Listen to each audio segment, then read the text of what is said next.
बिस्मिल्लाहिर्रहमानिर्रहीम, अस्सलाम वालेकुम नाजरीन, आप देख रहे हैं 92.8 विद सादिया अफसाल। नाजरीन, इस वक्त पाकिस्तान की सियासत में मीडिया पर 3-4 चीज़ों के बहुत ज़्यादा चर्चे हैं। एक तो जो पीडीएम की मूवमेंट है, इस्तीफ़े तो आए ना आए, लॉन्ग मार्च हो ना हो, लेकिन पीडीएम में शामिल पाकिस्तान पीपल्स पार्टी की तरफ से ये ऐलान कर दिया गया है कि हम वज़ीर आज़म, स्पीकर कौमी असम्बली और वज़ीर आला पंजाब के खिलाफ तहरीक अदम एतमाद लेकर आएंगे। कल ही आपने देख लिया मीडिया में कि PMLN के मुख्तलिफ लोगों की मुख्तलिफ आरा जो है वो सामने आई। किसी ने कहा कि पहले बिलावल साहब ये बताएं कि क्या उनके पास नंबर्स पूरे हैं। फिर किसी ने याद कराया कि ये भी देख लें कि सेनेट में हमारे साथ क्या हुआ था। फिर ये भी कहा कि अगर हुकूमत के इत्तेहादी उनका साथ छोड़ दें तो ये वोट ऑफ नो कॉन्फिडेंस जो है वो मुमकिन हो पाएगा। दूसरी तरफ ब्रॉडशीट का मामला है, जिसके हवाले से जो हुकूमत ने तहकीकाती कमेटी बनाई है उसके सरबरा पर अपोजिशन की जमातों को एतराज़ है। वो कहते हैं कि जिस कमेटी की तश्कील हम मुस्तरद करते हैं। फिर ECP के बाहर एहतजाज हुआ और खुद इमरान खान साहब अपनी पार्टी के लिए कहते हैं कि बेशक ओपन समात आप कर लें, हमें कोई एतराज़ नहीं है, यानी कि फॉरेन फंडिंग केस को लेकर हुकूमत इस चीज़ पर होपफुल है कि अपोजिशन की जमातें जो हैं वो फारिग हो जाएंगी इस केस में, और यही ख्याल अपोजिशन की जमातों का हुकूमत के हवाले से है। फिर चौथी चीज़ हम देखते हैं कि जी बहुत ज़्यादा चर्चे सेनेट के इंतखाबात के हवाले से भी हैं, उस पर भी आज बात करेंगे। मामला सुप्रीम कोर्ट में है, मुख्तलिफ जो स्टेक होल्डर्स हैं वो अपने अपने जवाबात सुप्रीम कोर्ट में जमा करवा रहे हैं। तो क्या मुमकिन वाकई हो पाएगा कि ये ओपन बैलेट के ज़रिए हो सके? ये इन तमाम जो पाकिस्तान की सियासत में इस वक्त हम अमूर देखते हैं आजकल ज़ेरे बहस, उन पर तफसीली बात करने के लिए इस वक्त हमें ज्वाइन कर रहे हैं वफाकी वज़ीर दाखिला शेख रशीद अहमद साहब। बहुत बहुत शुक्रिया शेख साहब, प्रोग्राम में आपने हमें टाइम दिया। सबसे पहले तो मैं यही जानना चाहूँगी कि अब एक नई चीज़ जो अपोजिशन की तरफ से, और अपोजिशन पूरी नहीं, एक जमात की तरफ से, उनके चेयरमैन बिलावल भुट्टो जरदारी की तरफ से तहरीक अदम एतमाद लाने का ऐलान किया गया है। आपको लगता है कि ये बाकी जमातों को भी मना लेंगे, जैसे इस्तीफ़े ना देने के मामले पर मना लिया था? देखें, अपोजिशन की एक राय आमा होती है, एक हवा होती है, एक उनका बयानिया होता है कि भाई अपोजिशन। देखें, जिस वक्त हम अपोजिशनों में थे तो एक स्लोगन आ गया था कि निज़ाम मुस्तफ़ा के लिए सब इकट्ठे हो गए जी। अब ये किन कामों के लिए इकट्ठे हो रहे हैं? ये काम जो हैं, ये डिफरेंस ऑफ ओपिनियन बड़ा वाज़े है इनके अंदर। अब मैं नहीं कह रहा, आपने खुद अपने जो सवाल किए हैं उसमें खुद ये कहा है कि कल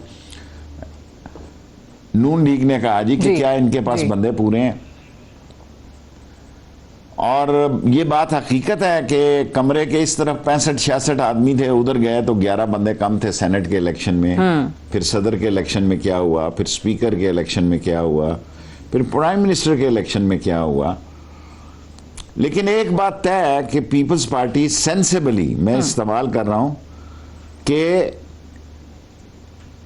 वो सिंध की हुकूमत को दाव पे नहीं लगाना चाहती। उनको पता है कि अगर यहाँ कुछ हो गया तो फिर उनका जो बेस कैंप है वो उजड़ जाएगा। अच्छा, अगर एक दफ़ा पीपल्स पार्टी का सिंध में बेस कैंप उड़ गया तो पंजाब में तो उनका आगे ही कुछ नहीं है। लेकिन अब पंजाब में तो हम पीपल्स पार्टी के साथ मुकाबला ही नहीं देख रहे। ठीक है।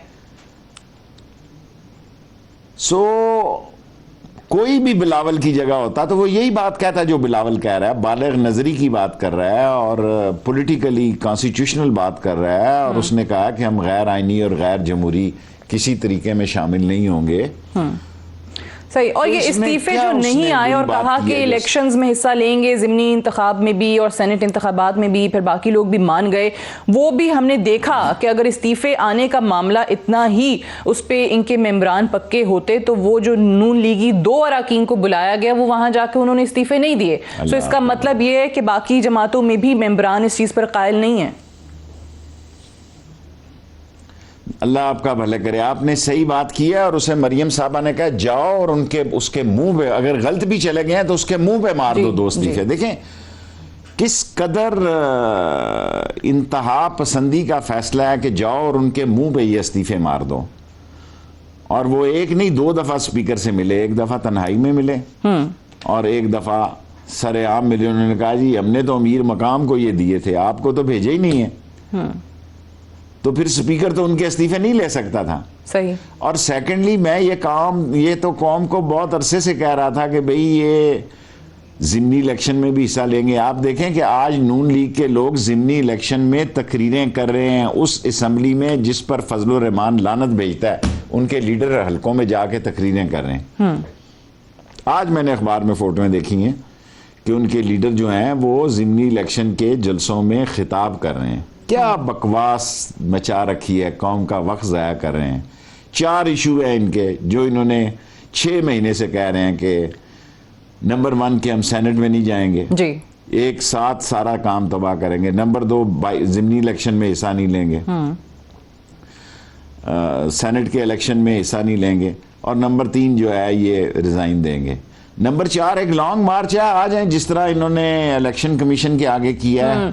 वो ये कहते हैं वो आपका जो इलेक्शन कमीशन के बाहर एहतजाज पे बयान आया था ना, उस पे उन्होंने कहा ऑपोजिशन ने कि ये तो सिर्फ एहतजाज था, इसमें क्यों नंबर गिन रहे हैं, जब लॉन्ग मार्च होगा तो परेशान हो जाएंगे। उन्होंने कहा लॉन्ग मार्च में आप लोग नंबर गिन ही नहीं पाएंगे कि लोग कितने आ गए। देखें, ख्वाब देखने पे तो कोई पाबंदी नहीं। इस्लामाबाद में 561 मदरसे हैं। ये मैं उन मदरसों की बात कर रहा हूँ जिनके साथ बोर्डिंग है। ठीक है। अगर उनकी करूं जो सुबह बच्चे आके पढ़ के चले जाते हैं तो ये 913 मदरसे हैं सिर्फ इस्लामाबाद में। अच्छा। इस दफा दीनी मदरसे के तुलबा ने हिस्सा नहीं लिया और ये उनकी मेहरबानी है। वो असल मसला किधर है जी? असल मसला है मौलाना फजलुर रहमान का। मौलाना फजलुर रहमान को मेरे साथ उनका बड़ा एहतराम का तल्लक है, आलम दीन है। मैं उनको बार बार समझा रहा हूं कि आप इस्तेमाल हो जाएंगे। पहली दफा सियासत में आप गलती करने जा रहे हैं। वरना मुशर्रफ के साथ आप ठीक थे, बिल्कुल ठीक थे जी। हम आपके साथ मीटिंग में बैठते थे, दुरानी साहब, आप, मौलाना फजलुर रहमान और 2-4 और लोग। क्या हुआ? उसका नतीजा निकला, आपने हुकूमतें चलाई, आपने सारे सियासी जितने अहद व पैमा हैं उनके साथ आप गुजरे। अब आपका मसला ये है कि आप गुस्से में हैं। इस्लाम में गुस्से को बुरा कहा गया है। पर शेख साहब उस वक्त इक़्तिदार में हिस्सा था, आज नहीं है ना, फर्क ये है भाई। वो इस तरह तो नहीं मिलता। ये तो मेरा ख्याल है नॉकआउट होने जा रहे हैं सियासत से। अच्छा, और ये वाली अगर स्ट्रैटेजी नहीं रखते मौलाना साहब, तो क्या कोई चांसेस थे कि वजीर आजम इमरान खान इनको कोई शेयर दे देते इक़्तिदार में? मेरा ख्याल है दोनों के मामलात काफी फासले पे थे शुरू दिन से, इलेक्शन में ही। इलेक्शन से बहुत पहले दोनों एक दूसरे के बारे में काफी दूर थे। मैं तो इतना दूर नहीं था।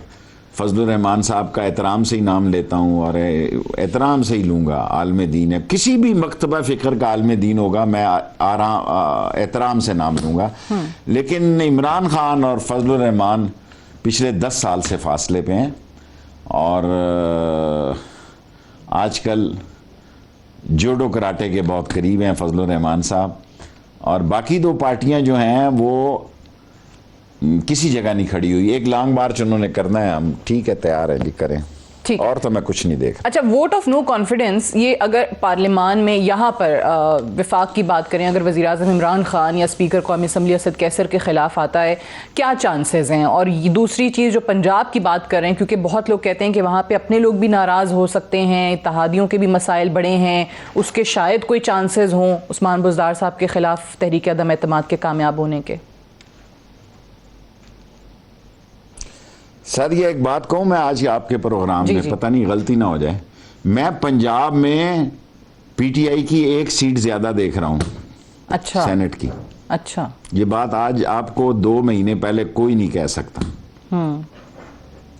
2 महीने पहले ये बात कहने की जरूरत नहीं कर सकता। जब मैं कहता था कि ये सेनेट में इलेक्शन लड़ेंगे, शाम को 8 और 10 बजे मेरी किट लगती थी।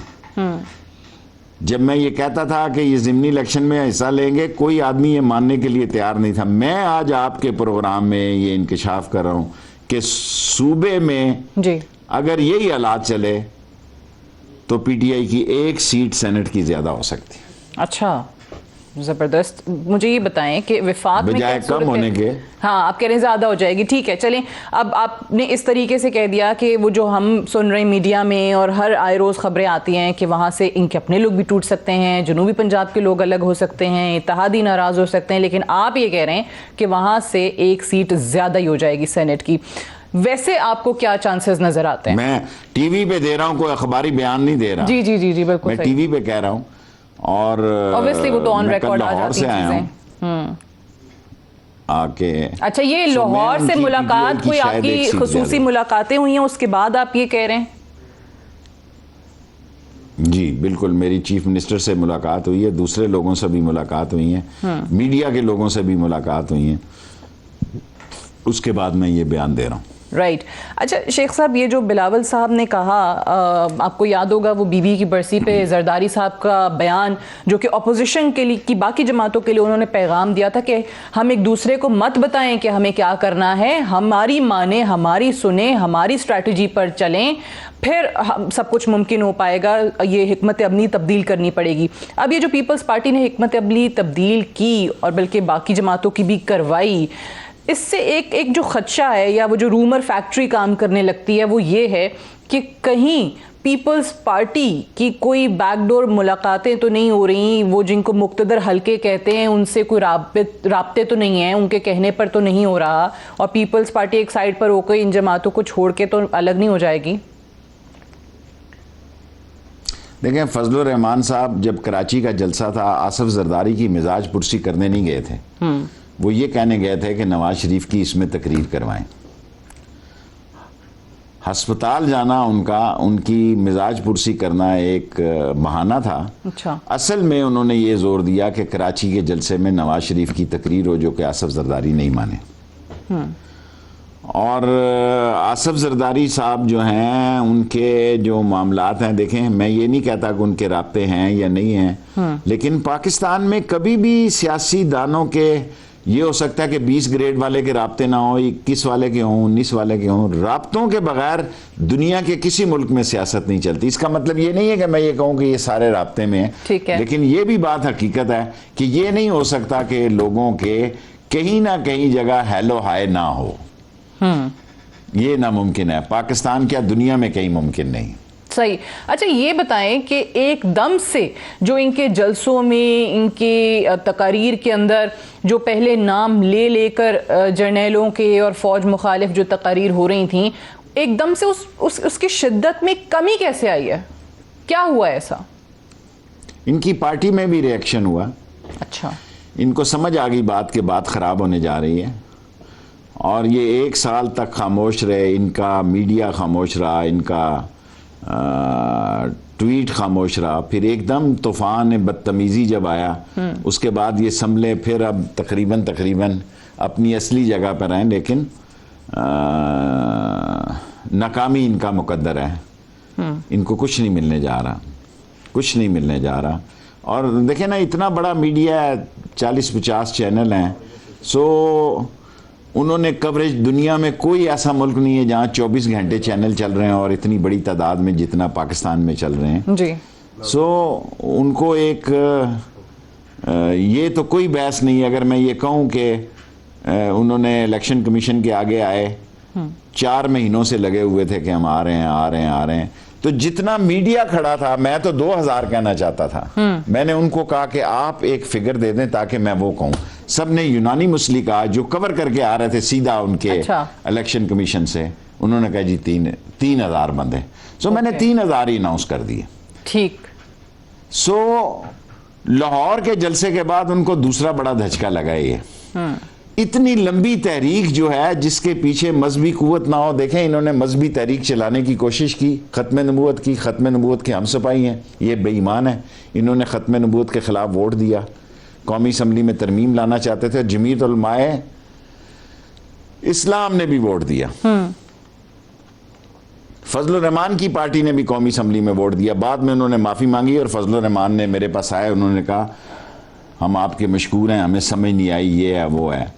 ठीक। इसराइल को कौन मानने जा रहा है जी? कश्मीर पे इमरान खान का किरदार जो है बड़ा वाज़े और बड़ा मिसाली है।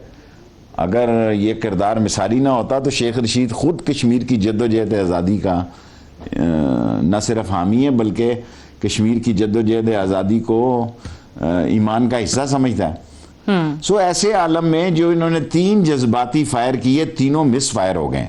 ठीक है, अब आके आ गया जी फॉरेन फंडिंग। जी, इमरान खान कहता है आ जाओ। अब उनकी सारी उम्मीदें फॉरेन फंडिंग केस से लगी हुई हैं। वो कहते हैं फारिग हो जाएगी पीटीआई। लेकिन यहाँ ब्रॉडशीट निकल आया है, यहाँ ब्रॉडशीट निकल आया। असल सारी दुनिया की तवज्जो अनकरीब ब्रॉडशीट पे हो जाएगी। ज्यादा से ज्यादा 3 महीने, ज्यादा से ज्यादा 3 महीने, अप्रैल तक आप देखेंगे ब्रॉडशीट का केस जो है आसमान से बातें कर रहा होगा। चलें, ब्रॉडशीट आप कह रहे हैं, आपने इसको पैनामा 2 का नाम भी दिया, पैनामा प्लस का नाम भी दिया। एक ब्रेक के बाद वापस आके ये ब्रॉडशीट के हवाले से भी और कुछ दीगर मामलात भी हैं, उस पर भी हम वफाकी वज़ीर दाखिला शेख रशीद साहब से बात करेंगे right after this short break.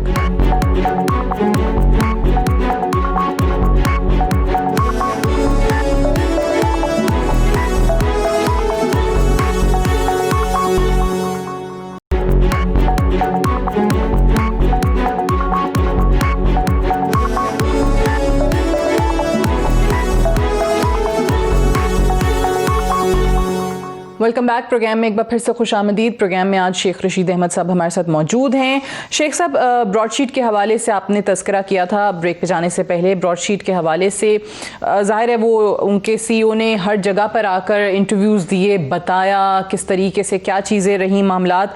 अभी आप बतौर वज़ीर दाखिला क्या देख रहे हैं इसमें? क्या वाकई ये जो कमेटी बनाई गई है जिसको मुस्तरद कर दिया है अपोजिशन ने, क्या कोई और रास्ता है? क्या कोई और किसी जज के नाम पर या जमात इस्लामी की ये तजवीज़ आई कि आप सुप्रीम कोर्ट चले जाएं, ऐसी कमेटी बनाएं, ऐसा सरबराह हो जिस पे सब इत्तफाक करें?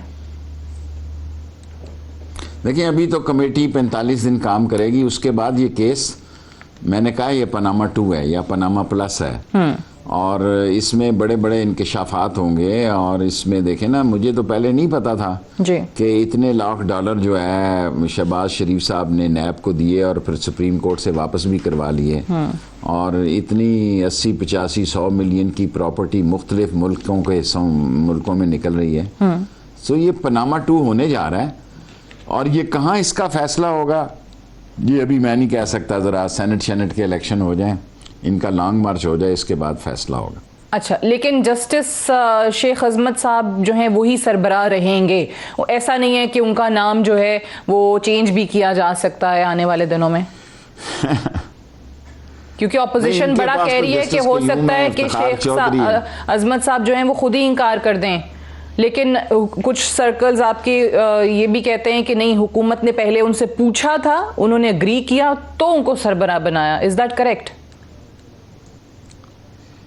मुझे असल वाक़यात तो नहीं पता, लेकिन शेख अजमत साहब एक बहुत बड़े जज हैं और बड़े नामवर जज हैं, और सारी बारें उनको एतमाद और रिस्पेक्ट की नज़र से देखती हैं। सियासतदानों के कहने से क्या होता है, इनको तो जस्टिस क्यूम ही पसंद है या चौधरी इफ्तिखार पसंद है, और ये तो वो जज चाहते हैं जो इनकी जेब में हो, जो इनकी जेब की घड़ी और हाथ की छड़ी हो, इनको वो जज चाहिए। और शेख अजमत इंसाफ का जज है और असूल का जज है और रिस्पेक्ट का जज है पाकिस्तान बार में। ठीक है, तो वो ही करेंगे। उनका नाम वैसे शेख साहब ये भी बताइएगा, आपके तो नॉलेज में होगा कि अगले चेयरमैन नैब के लिए भी उनका नाम जो है वो बड़ा गर्दिश कर रहा है आजकल इस्लामाबाद में। मुझे इसका मालूम नहीं है, मुझे इसका मालूम नहीं है, क्योंकि नैब का चेयरमैन तो सारी पार्टियों के इत्तफाक राय से ही बनाते हैं। इलेक्शन कमीशन और नैब सारी पार्टियों के इत्तफाक राय से बनाते हैं। अगर अभी इनकी ये राय है तो उस वक्त अपोजिशन की क्या राय होगी, मुझे इसका मालूम नहीं है। ठीक है, अब शेख साहब ये ब्रॉडशीट वाले मामले पे आपके इल्म में जाहिर है चीज़ें, रिकॉर्ड, डॉक्यूमेंट्स ये आए होंगे, क्या देखा क्या आपने? अभी तक तो 29 मिलियन डॉलर जुर्माना पहले ही हम लोगों ने करा दिया, इसकी तहकीकात आगे कैसे होंगी ये भी पता चलेगा। फिर वो जो नैब के हवाले से कावे मुसव्वी जो है वो मुख्तलिफ फोरम्स पे इंकशाफात उनके कर रहा है, तो वाकई आपको लगता है कि यहाँ नैब की तरफ से ही गलती हुई थी? माजी में रोका गया, वो कहते हैं इंटरवीन किया उन्होंने और तहकीकात रुकवा दी। वो जो 200 लोगों की फहरिस्त थी उसमें क्या निकली जायदादें, कुछ आई आपके सामने फाइलें? देखिए अभी तो जो बताया गया हमें मीटिंग्स में वो नवाज शरीफ साहब का ही बताया गया है कि अच्छा। यूएई में, सऊदी अरब में, सिंगापुर में। अब जब केस खुलेगा देखे ना, फिर रोज ये केस ऐसे ही खुलेगा जैसे पनामा खुला था, तो इसमें बड़े और नाम भी आ सकते हैं और जिसने गाजरें खाई हो उसको फकी दी जाएगी। और ये केस मैंने कल भी कहा, आज फिर कहता हूँ, सीरियस केस होगा। इसको मरियम साहबा ने जिस तरह बतौर नॉन सीरियस लिया है, उनको सीरियसली इस केस को लेना चाहिए। ये सीरियस केस होगा और इसके बड़ी प्रिकॉशन होगी और इसके बड़े आफ्टर इफेक्ट होंगे। ठीक है, और आपकी अपनी हुकूमत के हवाले से कावे मुसवी ने जो इंकशाफ किए, उन्होंने शहजाद अकबर का नाम भी लिया। देखिए अगर हुकूमत के बारे में कुछ हो, शहजाद अकबर की सारे लोग बातें कर रहे हैं, मुझे नहीं पता शहजाद अकबर का नाम क्यों आ रहा है इतना ज़्यादा। अगर शेख रशीद का नाम भी हुआ और वो समझा कि शेख रशीद ने कभी कहीं गाजरें खाई हैं और उसको फकी मिलती है, तो मिल जानी चाहिए। मेरे भाई ये केसेस में तो फिर दोनों तरफ चल पड़ता है मसला। ठीक है, लेकिन आपकी नज़र से अभी तक फाइल्स नहीं गुजरी, आप कह रहे हैं सिर्फ और सिर्फ नवाज शरीफ की चीज़ें जो हैं वो आई हैं? नहीं।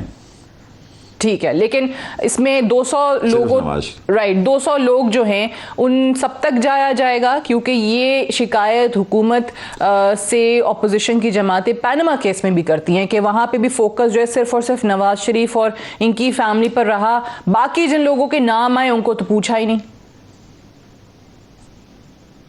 देखें अब एक दफ़ा सिलसिला शुरू हो जाए फिर रुकता तो नहीं है।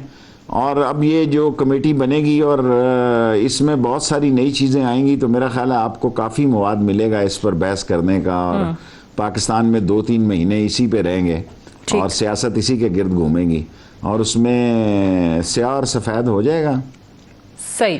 सेनेट इंतखाब जो है वो टाइम पे ही हो रहे हैं फिर, क्योंकि वज़ीर आज़म ने जो कहा था कि हम तो अब फरवरी में करा देंगे मार्च की बजाय,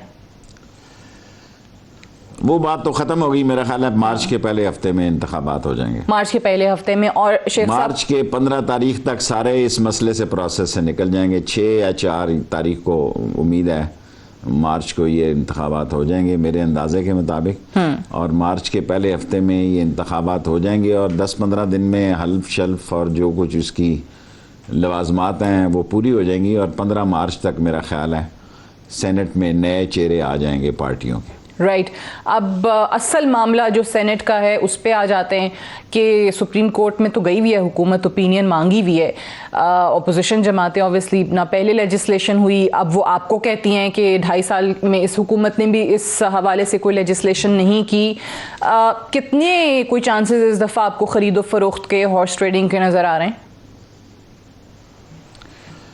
रात को मैं सोच रहा था लाहौर में अगर ये चारों पार्टियां, 3 बड़ी पार्टियां मिलकर फैसला करें, कैंडिडेट उतने ही दें जितनी उनकी सीटें बनती हैं, तो अगर असम्बली, अगर सुप्रीम कोर्ट ये फैसला दे कि ये सीक्रेट वोट ही होगा, ओपन वोट नहीं होगा, तो फिर इन पार्टियों को 1 हफ्ते के लिए सुलह कर लेनी चाहिए कि अपने अपने कैंडिडेट जो हैं वो सारे कैंडिडेट जो है मिल बैठ के फैसला कर लें कि मेरी अगर 2 सीटें हैं तो मैं 2 ही कैंडिडेट खड़ा करूं।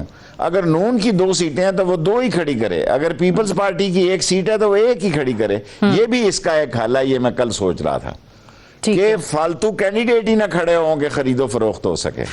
ठीक है, लेकिन इसके चांसेस कोई रिकमेंड और सेकंड ही ना करे पार्टी से हट। लेकिन मुझे नहीं पता क्या चांसेस हैं, सही, लेकिन मुझे ऐसा दिखाई दे रहा है कि कोई चीज़ वाजे नहीं है, ना ओपन वाजे है, ना सीक्रेट वोटिंग वाजे है। सो भी मैं कुछ कह नहीं सकता। ठीक है, लेकिन आपको लगता है कि चले सुप्रीम कोर्ट में तो मामला है, उनकी जो भी ओपिनियन आएगी वो हमारे सामने आ जाएगा, लेकिन अगर इमरान खान साहब, नून लीग और पीपल्स पार्टी तो सीरियस नहीं थी, अगर होती तो अपने टाइम पर वो कर चुके होते, ओपन बैलेट के लिए तरमीम ला चुके होते आइन के अंदर, लेकिन इमरान खान साहब सीरियस थे, तो 2.5 साल में क्यों इस पर कॉन्स्टिट्यूशनल अमेंडमेंट पे काम नहीं हुआ? देखिए इमरान खान ने पब्लिकली तो एक इमेज और नाम बनाया कि हम चाहते हैं कि ओपन कर दो। उन्होंने नहीं किया तो उनको कौन सी इज्जत मिली है? 3 सूबों ने कहा कि इसको जनाब अली ओपन कर दो। अगर एक सूबा कह रहा है नहीं और कुछ लोग कह रहे हैं नहीं, तो गेंद तो इमरान खान ने ही किया ना, जिसने ये कहा कि भाई इसे ओपन कर दो। लेकिन मैंने रात को ये सोचा कि अगर ये एक दिन के लिए मिल बैठे नॉमिनेशन के या 3 दिन के लिए मिल बैठे कि पार्टियां उतने ही कैंडिडेट खड़ी करें जितने उनके वोटर हैं, तो ये भी एक हल है। सही है, लेकिन ऑब्वियसली हमारा मसला यही है पाकिस्तान की सियासत को और ख़ुसूसी तौर पे सेनेट का, कि सब लोग इसी ज़रिए से चाहते हैं कि हमारे नंबर जो हैं वो बढ़ जाएं, हमारे कैंडिडेट्स जो हैं वो ज़्यादा आ जाएं। चेयरमैन सेनेट के इंतखाब के अंदर भी हमने यही देखा, आपने हवाला दिया कि इतने लोग यहाँ थे लेकिन जब वोट पड़े तो फिर वो उनके हक़ में निकल के आ गए। शेख साहब, आपने ये एक बयान दिया था कि जब आप वफाकी वज़ीर दाखिला हैं तो ऐसा हो नहीं सकता कि शेख रशीद के वफाकी वज़ीर दाखिला होते हुए अगर कोई फ़ौज मुखालिफ तकारीर करे और अगर करे तो फिर 72 घंटे में पर्चा होगा। तो मौलाना साहब ने इस पे आपको ही जवाब दे दिया है। वो तो कह रहे हैं कि अगर आपने ऐसी हरकत की तो वो कहते हैं 72 घंटे में आपकी वजारत नहीं रहेगी। मौलाना साहब जो हैं, मैं उनका एहतराम रखता हूँ, उनको बहुत गलतफहमी है, बहुत खुशफहमी मैं कह देता हूँ, गलतफहमी जो है ये इनके साथ हाथ होने जा रहा है। ये दोनों पार्टियां जो हैं जिनके कंधों पे, जिनकी बैसाखियों पे ये चल रहे हैं, दीन के मदरसों के तुलबा को, मेरे बयान को कराची में भी उन्होंने तोड़ के पेश किया है। मैं तो दीनी मदरसों को इस मुल्क के मीनार समझता हूँ, लेकिन आप दीनी मदरसों को सियासी के तौर पर, आलाकार के तौर पर इस्तेमाल करेंगे तो गलत बात होगी। दीन के साथ हूं मैं, आपके तीनों इशू में मैं साथ हूं, इसराइल में भी साथ हूं, खत्म नबूवत में भी साथ हूं, कश्मीर में भी साथ हूं। मसला क्या रह गया आपका कि आप चाहते हैं कि इमरान खान को, मुंतखब हुकूमत को उतार दें और उस हुकूमत को कहते हैं कि ये लानत भेजते हैं जिसमें आपने 2 लोगों को टिकट्स दिए हैं। इससे ज्यादा डबल स्टैंडर्ड कुछ हो सकता है कि जमीयत उलमा फ़े के 2 बंदे इलेक्शन लड़ रहे हैं, ज़िमनी इलेक्शन, लोगों को आप ये तासर दे रहे हैं कि मैं तो पहले दिन ही कह रहा था कि इस असम्बली का हल्फ ही ना उठाया जाए। देखें, और इस असम्बली में आपका बेटा भी बैठा हुआ है, इस असम्बली में आपने सदर का इलेक्शन भी लड़ा। देखें, इलेक्शन तो आप छोड़ते कोई नहीं है कि कोई शायद दाव लग जाए, शायद कोई छक्का लग जाए। सो मैं मौलाना फजलुर रहमान की सियासत को इस मर्तबा गैर जिम्मेदाराना सियासत देखता हूँ और वो दीनी तुलबा को इस्तेमाल करके सियासी तौर पर गलती कर रहे हैं। ठीक है, अच्छा, अब ये और एक और बात वो कह रहे हैं, 1 मिनट में भूल जाऊंगा, फरमाइए। 1 मिनट में भूल जाऊं। वो कह रहे हैं कि फिर तुलबा बंदूकें उठा लें अगर सियासत में ना आए। जब दीन के तुलबा ने बंदूकें उठाई थी, मौलाना फजलुर रहमान साहब आप मुशर्रफ के साथ थे, मेरे साथ थे, आप और दुरानी, मैं और जनरल एहसान और मौलाना साहब और मुशर्रफ साहब मीटिंग्स किया करते थे कंबाइन। जिस वक्त दीनी तुलबा ने गने उठाई थी उस वक्त आप मुशर्रफ के साथ थे। जब दीनी तुलबा पढ़ने के लिए दरसे निज़ामी की तरफ चले गए, आप उनको सड़कों पे ला रहे हैं। फैसला आप करें जो आप करना चाहें। ठीक, अच्छा, अब एक तरफ ये इनकी पीडीएम की तहरीक का ऐलान होता है और उसी टाइम पे मौलाना साहब को नैब के नोटिस चले जाते हैं। अब तो उनके दामाद को और भाई को भी नैब ने तलब कर लिए। इस पे चले वो केसेस सही होंगे, वो चीज़ें होंगी, लेकिन वो कहते हैं टाइमिंग बड़ी अहम है कि हुकूमत को अब ये याद आ रही है कि हम उनके खिलाफ लॉन्ग मार्च निकालने की बातें कर रहे हैं, तो ये हमें नैब के थ्रू नोटिस भिजवा रहे हैं।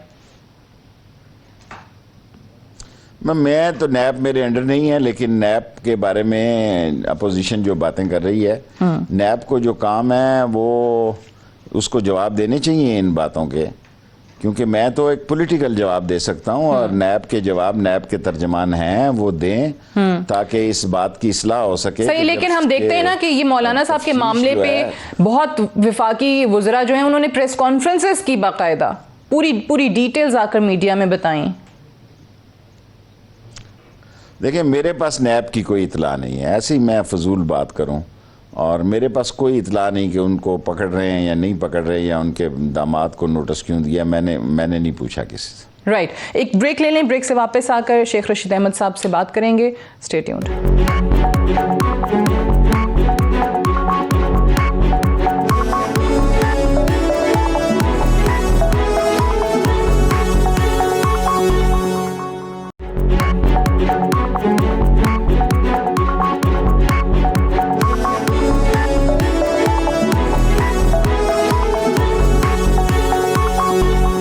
Welcome back. प्रोग्राम में एक बार फिर से खुश आमदीद। वज़ीर दाखिला शेख रशीद अहमद साहब हमारे साथ मौजूद हैं। शेख साहब, जब आप ब्रेक पे जाने से पहले दीनी जमातों की बात कर रहे थे, मदारिस के तलबा की बात कर रहे थे, तो एक और बहुत बड़ी जमात है जिसके काफ़ी स्टेक्स हैं और कराची में या इन इलेक्शन में काफ़ी उन्होंने वोट्स वगैरह भी लिए हैं, तहरीक लब्बैक।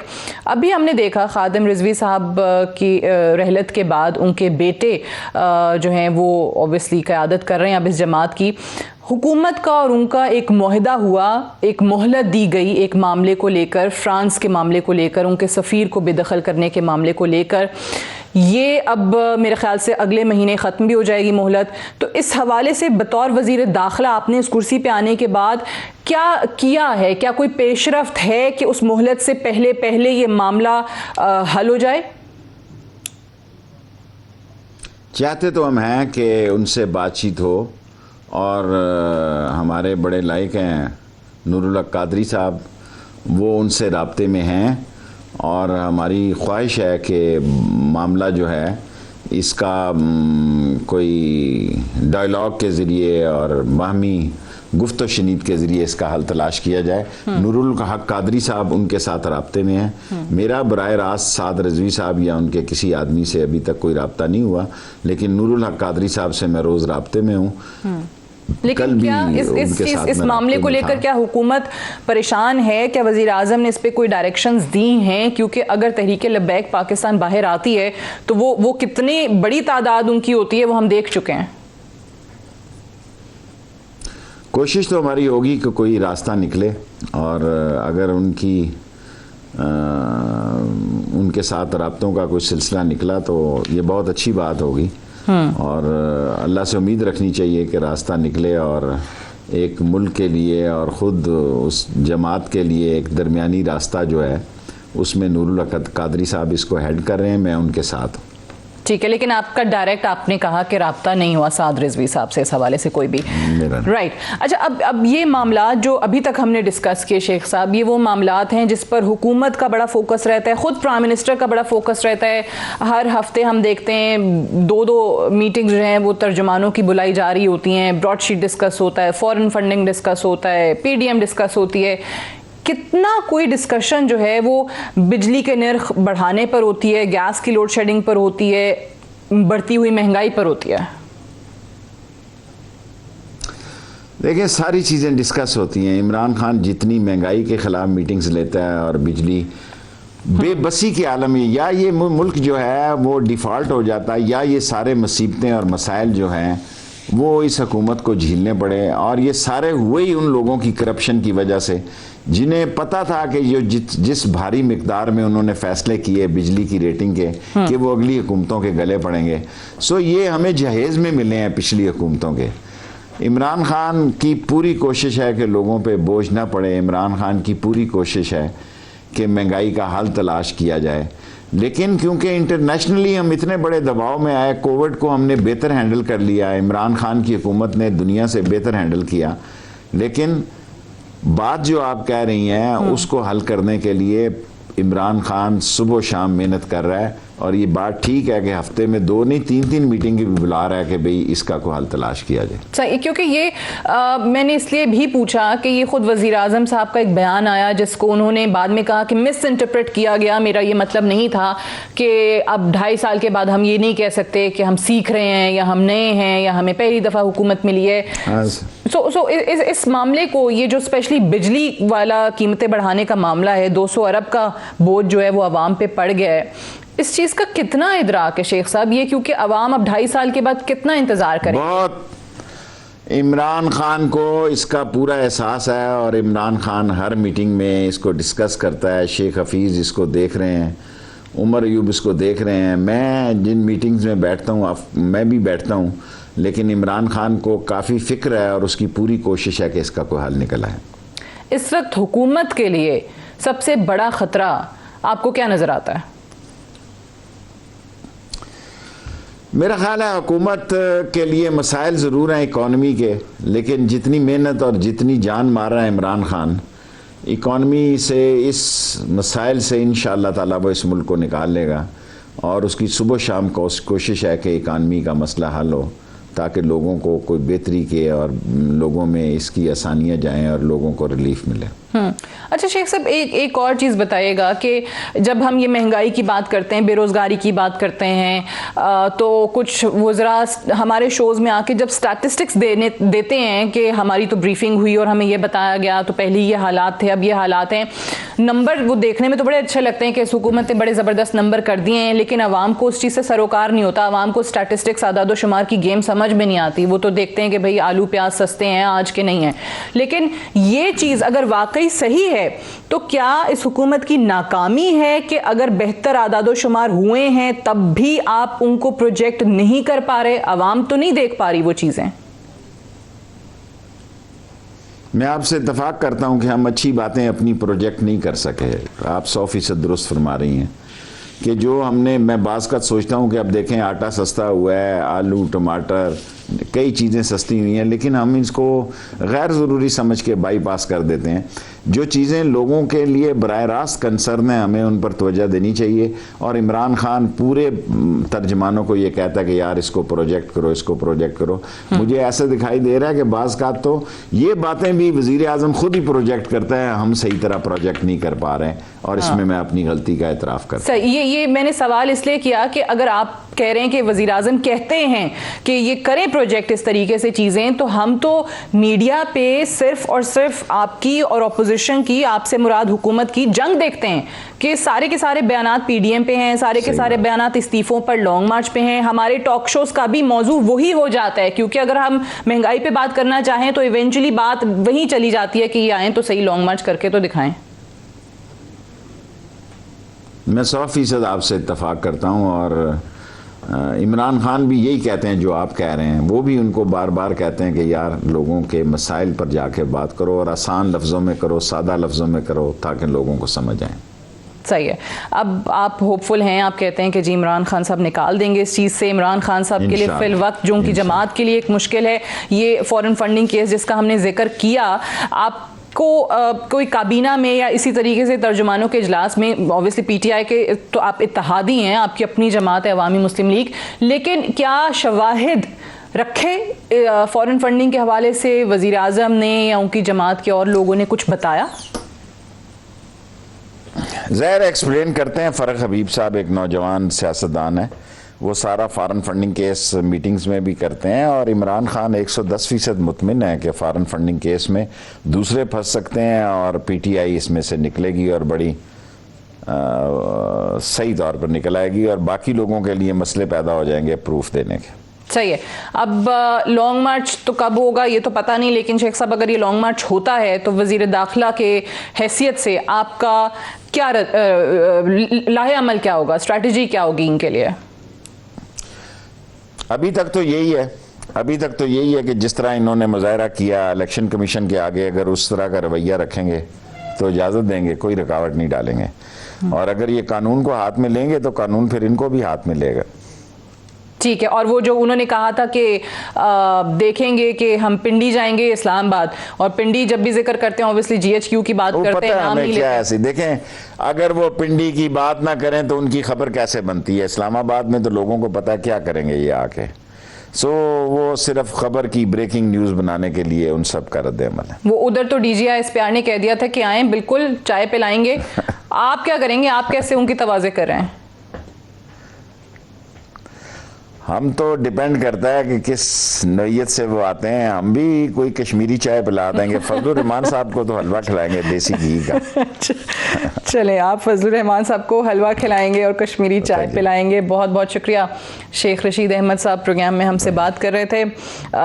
बतौर वज़ीर दाखिला उनका ये मानना है और उनका कहना है कि हमारी स्ट्रैटेजी पीडीएम के लिए यही है कि अगर वो लॉन्ग मार्च करते हैं तो उनको बिल्कुल नहीं रोका जाएगा, बल्कि उनकी तवाज़ो जो है होगी कश्मीरी चाय से और मौलाना साहब की खुसूसी तौर पे हलवे से। I have to wind up here. आज के लिए इतना ही, इजाज़त दीजिए। खुदा हाफ़िज़।